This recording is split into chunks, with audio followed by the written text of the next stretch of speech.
महात्मा बुद्ध है उसकी बेसिक बातें हमने कर ली है, उसका जो जन्म है वो कहाँ हुआ, उसका जो उपदेश है वो कहाँ पे दिया गया, पहला उपदेश कौन सा था, कहाँ पे दिया गया था, उसकी भाषा क्या थी। तो आज हम अपनी क्लास में जो है बौद्ध धर्म को ही कंप्लीट करेंगे। आज की क्लास में हमारा जो बौद्ध धर्म है वो कंप्लीट हो जाएगा, जो कि पार्ट 2 रहेगा। अगर आपने पार्ट 1 नहीं देखा है तो आप मेरे चैनल पर जाकर पार्ट 1 को देख सकते हैं। तो चलिए स्टार्ट करते हैं विदाउट एनी डिले अपनी क्लासेस को, ठीक है।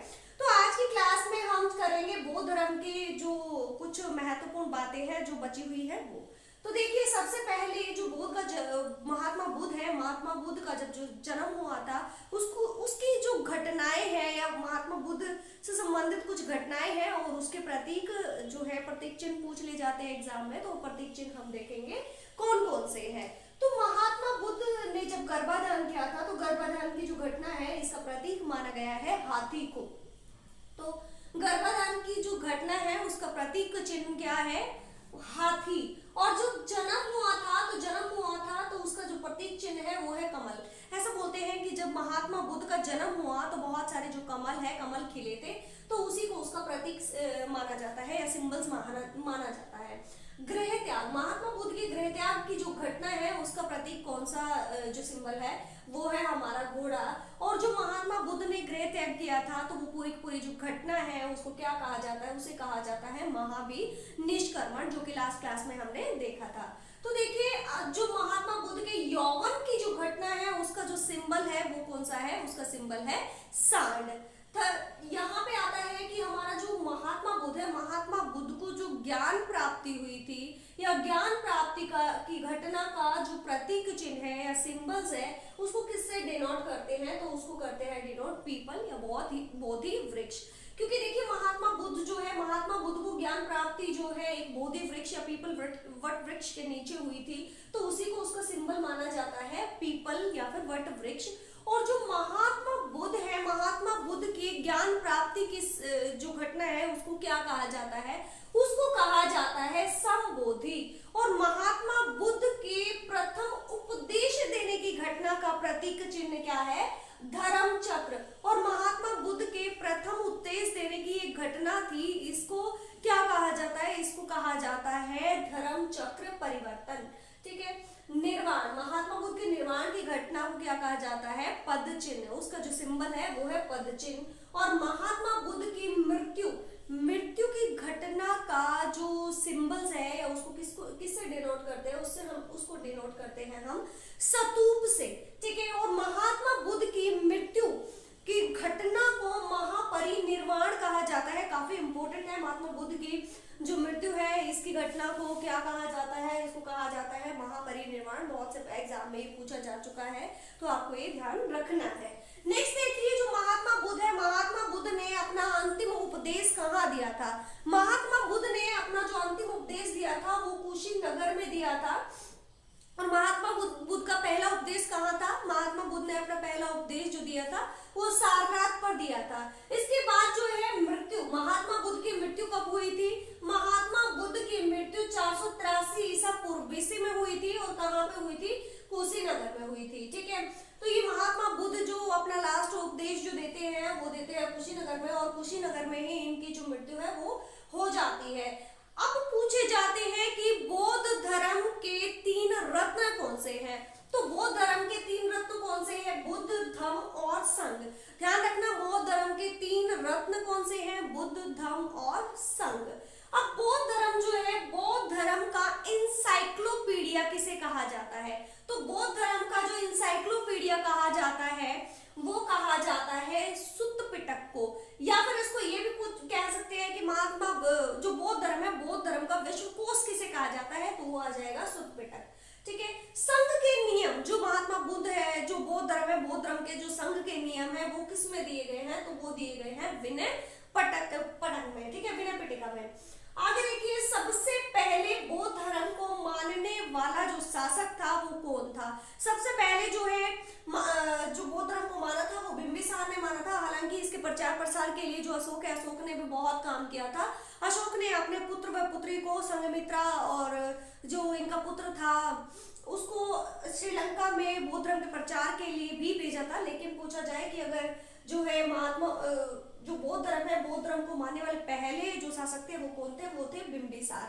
इसके अदर जो हमारा जो बौद्ध धर्म है, बौद्ध धर्म में महात्मा बुद्ध ने अष्टांगिक मार्ग बताए हैं।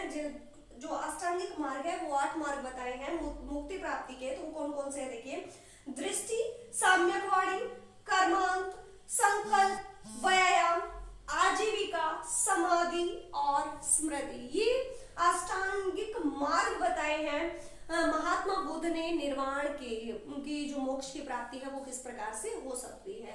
इसके अदर जो महात्मा बुद्ध है, महात्मा बुद्ध ने 4 आर्य सत्य भी बताए हैं कि मनुष्य के जीवन में दुखों का प्रमुख कारण क्या है और इन दुखों से निजात किस प्रकार से पाई जा सकती है। तो चलिए देखते हैं महात्मा बुद्ध के 4 आर्य सत्य कौन से हैं जो उनके द्वारा बताए गए हैं। महात्मा बुद्ध कहते हैं कि जो दुख है, दुख मनुष्य के जीवन का प्रमुख मतलब कारण है।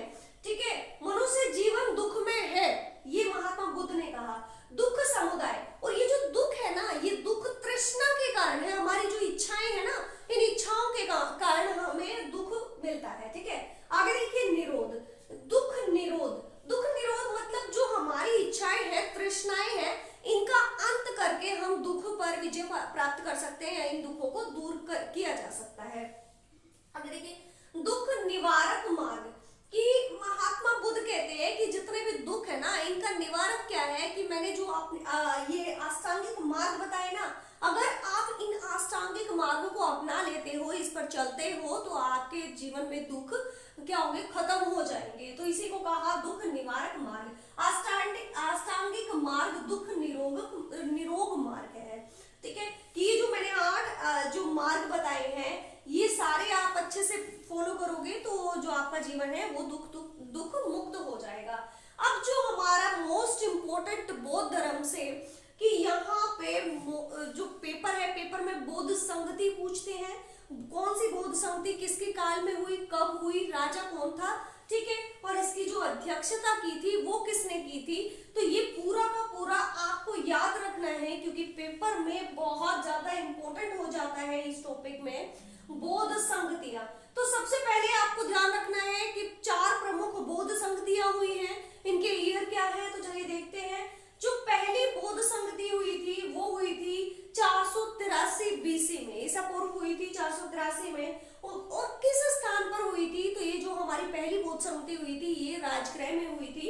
और इसके शासक कौन थे? इसके शासक थे अजात शत्रु। ठीक है, पहली बौद्ध संगति जो हुई वो 483 बीसी में हुई। यहाँ किस स्थान पर हुई? राजगृह पर हुई। और इसके जो शासक थे वो कौन थे? अजात शत्रु थे। और ये जो पहली बौद्ध संगति थी, इसकी अध्यक्षता किसके द्वारा की गई थी? तो इसकी अध्यक्षता की गई थी महाकश्यप के द्वारा।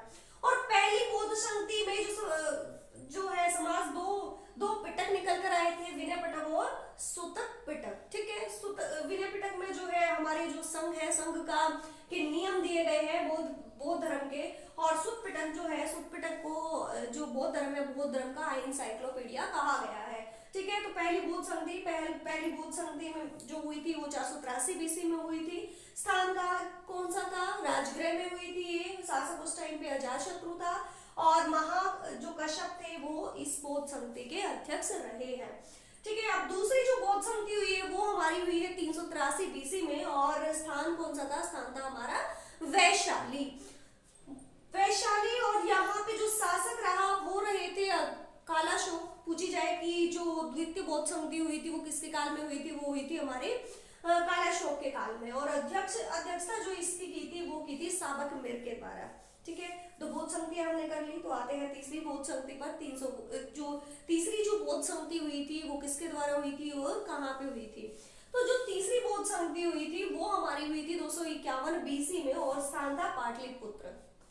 ठीक है, तीसरी बौद्ध संगति पाटलिपुत्र में। और यहाँ पे जो शासक रहे थे वो रहे थे अशोक महान। ठीक है, और यहाँ पे जो मोगलीपुत्तिश थे ये इस संगति के अध्यक्ष रहे हैं। ठीक है, कि जो थर्ड बौद्ध संगति हुई वो 251 बीसी में हुई थी, पाटलिपुत्र में हुई थी। अशोक वहां के शासक थे। और मोगलीपुत्तिश जो है इस समिति के अध्यक्ष रहे थे। जो चौथी बौद्ध संगति हुई थी वो 72 एडी में हुई थी। देखिए यहाँ पे जो है बीसी खत्म हो गया है, इसके बाद जो हमारा जो ईयर है वो सीधे चलना शुरू हो जाएंगे, 1 2 3 इस क्रम में। तो यहाँ पे जो है एडी आ गया है। यहाँ पे जो हमारी चौथी बौद्ध संगति हुई थी वो 72 एडी में हुई थी। ईसा पूर्व नहीं लगेगा, अब यहाँ पे ईसा लगेगा, ठीक है। और ये जो स्थान था जहाँ पे चौथी बौद्ध संगति हुई थी वो थी कुंडल वन में, और कनिष्क उस समय पे शासक था और अध्यक्षता इसकी वशमित्र ने की थी, ठीक है। और जो यहाँ पे है ये जो बौद्ध धर्म है, बौद्ध धर्म की 2 शाखाएं निकल कर आई थी, हीनयान और महायान। महायान जो थी वो मूर्ति पूजा में विश्वास करने लगे थे, मूर्ति को पूजने लगे थे, और जबकि हीनयान थे वो जो बौद्ध धर्म में जितने भी उपदेश दिए गए उसका जो का तो स्मरण करते थे, ठीक है। तो आपको ध्यान रखना है कि चारों की चारों जो बौद्ध संगतियां हुई है किसके काल में हुई है, इसके अध्यक्ष कौन थे, और इनका जो ईयर है वो भी आपको ध्यान रखना है। और पहली बौद्ध संगति में क्या हुआ, तीसरी में क्या हुआ, दूसरे में क्या हुआ, तो ये भी आपको ध्यान रखना है। इसके बाद देखिए जो हमारे महात्मा बुद्ध है, महात्मा बुद्ध को एशिया का ज्योतिपुंज कहा जाता है, या लाइट ऑफ एशिया भी कहा जाता है, किसको, महात्मा बुद्ध को। अब महात्मा बुद्ध की सर्वाधिक मूर्तियां जो बनी है वो गांधार शैली में बनी है। तो पूछा जाए कि महात्मा बुद्ध की सर्वाधिक जो मूर्तियां बनी है वो किस शैली में बनी है, वो बनी है गांधार शैली में। जबकि महात्मा बुद्ध की जो पहली मूर्ति बनी थी वो बनी थी मथुरा शैली में, ठीक है। अधिकतर जो मूर्तियां बनी वो तो गांधार शैली में बनी थी, लेकिन पहली जो मूर्ति इसकी बनी थी वो बनी थी मथुरा शैली में। और महात्मा बुद्ध का सबसे ऊंचा जो स्तूप है वो वैशाली में है, ठीक है। और जो जातक, देखो ये क्वेश्चन तो लगभग आपके एग्जाम में पूछा जाता है, बहुत ज्यादा इंपॉर्टेंट है। 3 स्टार या 5 स्टार आप इसको कर सकते हो क्योंकि बहुत ज्यादा इंपॉर्टेंट है। जातक कथाएं किससे संबंधित है, तो बौद्ध धर्म की जानकारी देती है, बौद्ध धर्म से संबंधित है जातक कथाएं। और टोटल अगर मैं बात करूं ना तो जो जातक कथाएं हैं ये टोटल 567 है, ठीक है। तो जातक कथाएं टोटल कितनी है, ये है 567 में 67 है। और एशिया का जो ज्योतिपुंज है वो किसको कहा जाता है, वो कहा जाता है महात्मा बुद्ध को। तो इसी के साथ जो हमारा महात्मा बुद्ध है ये कंप्लीट होता है। और महात्मा बुद्ध के साथ साथ देखिए बहुत सारी काफी इंपॉर्टेंट चीजें हैं कि महात्मा बुद्ध की का जो उपदेश है और इसकी जो संगतियां हैं, इसके जन्म से संबंधित जो कथा है उसको क्या कहा जाता है, तो ये काफी इंपॉर्टेंट हो जाता है किसी भी कॉम्पिटिटिव एग्जाम को लेकर, ठीक है। तो ये जो हमारा टॉपिक है इसी के साथ कंप्लीट होता है। 2 जो वीडियोस है वो मैंने यहाँ पे बनाई है। पहले वीडियोस में मैंने इसके जन्म से संबंधित तथ्य बताए हैं कि किस प्रकार से इसका जन्म हुआ, तो इसकी जो भविष्यवाणी हुई थी क्या हुई थी, और किस प्रकार से इन्होंने जो है गृह त्याग किया, ज्ञान की प्राप्ति की है, तो वो पहली वीडियो में मैंने कंप्लीट कराया है। सेकेंड वीडियो में आपको पता ही है जो कि हमने अभी किया है, ठीक है। तो ये जो टॉपिक है ये हमारा कंप्लीट होता है। इसी के साथ मैं आपसे विदा लेती हूँ। और अगर आपको ये वीडियो अच्छा लगता है तो लाइक शेयर कर लीजिएगा, और आप मेरे चैनल पर नए हो तो चैनल को सब्सक्राइब कर लीजिए। तो मिलते हैं नेक्स्ट वीडियो में नए एक टॉपिक के साथ। तो धन्यवाद।